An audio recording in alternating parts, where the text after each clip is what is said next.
আসসালামু আলাইকুম। আমাদের অ্যাসাইনমেন্টের নাম হচ্ছে আর্টিফিশিয়াল ইন্টেলিজেন্স। তো অ্যাসাইনমেন্টের প্রথম টাস্কে বলা হয়েছে যে একটা REST API endpoint লিখতে, যেটা একটা ইউজার প্রম্পট নেবে এবং এআই মডেলকে কল করার পরে সেটা একটা রেসপন্স জেনারেট করবে। তো আমরা প্রথমে এআই নাই কনফিগ করে নিলাম চেক ক্লায়েন্টের মাধ্যমে। চেক ক্লায়েন্টটা হচ্ছে এমন একটা ক্লায়েন্ট যেটার মাধ্যমে আমরা এআই গুলোর সাথে কমিউনিকেট করি। তো এটার জন্য আমরা একটা simple get simple response string prompt, অর্থাৎ এই মেথডটার মাধ্যমে আমরা প্রম্পটটা এআই কে দিব এবং এআই সেটাকে রেসপন্স হিসেবে বা কন্টেন্ট হিসেবে আমাদেরকে রেসপন্স করবে। তো ফার্স্ট টাস্ক হচ্ছে একটা জেনারেট বা সিম্পল একটা রেসপন্স জেনারেট করতে আমরা এখানে রিকোয়েস্ট প্যারামিটার ইউজ করব, যেটা ইউআরএল থেকে প্রম্পটটা নেবে এবং এআই কে প্রম্পটটা দিয়ে কল করবে। তো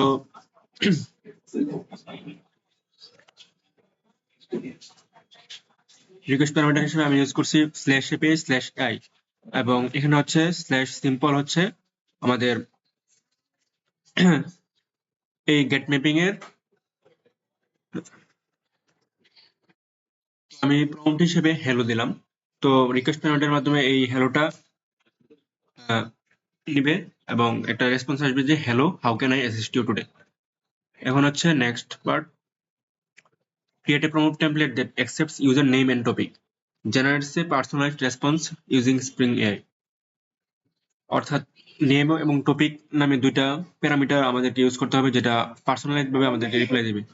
তো প্রথমে আমরা hello name, can you explain topic shortly, অর্থাৎ এখানে সেকেন্ড ব্র্যাকেটের মাধ্যমে আমরা আমাদের যে প্যারামিটারটা লাগবে ওই প্যারামিটারটা নির্দিষ্ট করলাম, আর এখানে প্যারামিটার হিসেবে নেম টপিক দিয়ে দিলাম এবং এআই একটা রেসপন্স জেনারেট করবে।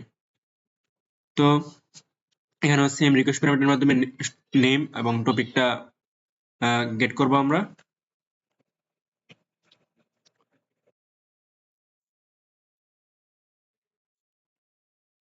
হিসেবে দিলাম মেহেদি আর এবং টপিক হিসেবে জাভা।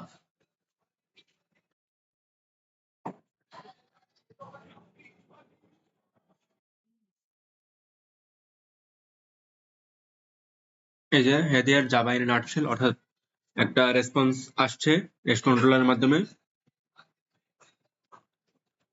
এখন হচ্ছে অর্থাৎ জাভার উপরে আসছে, জাভার object idea strong static typing এই টাইপের, অর্থাৎ জাভা এবং আমার মেহেদি নামের যে পার্সোনাল যে রেসপন্স ওইটা আসছে।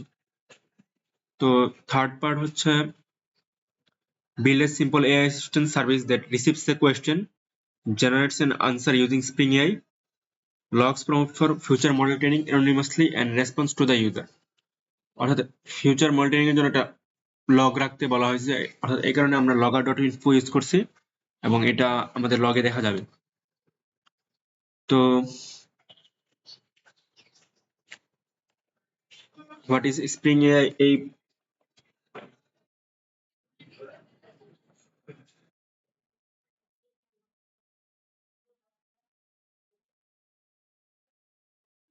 এটা যদি ইউজ করি,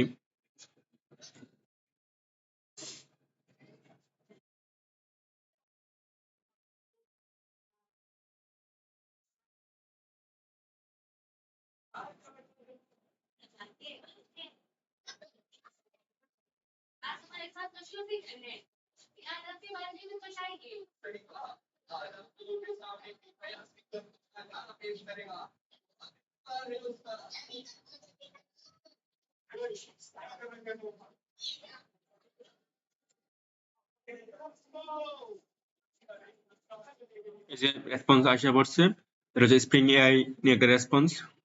why spring AI exist, core abstractions, how the auto configuration works, typical uses, বিভিন্ন টাইপের রেসপন্স আসছে, অনেক বড় একটা রেসপন্স। তারপর যে আমরা যে লগটা রাখলাম এটা হচ্ছে logger.info anonymous log processing prompt hidden content, logger.info anonymous log response successfully generated for future training data। এই anonymous logটা কিন্তু এখানে আসা পড়ছে। তো এতটুকু ছিল আমাদের সবগুলা রিকোয়ারমেন্ট পূরণ হয়েছে। Thank you.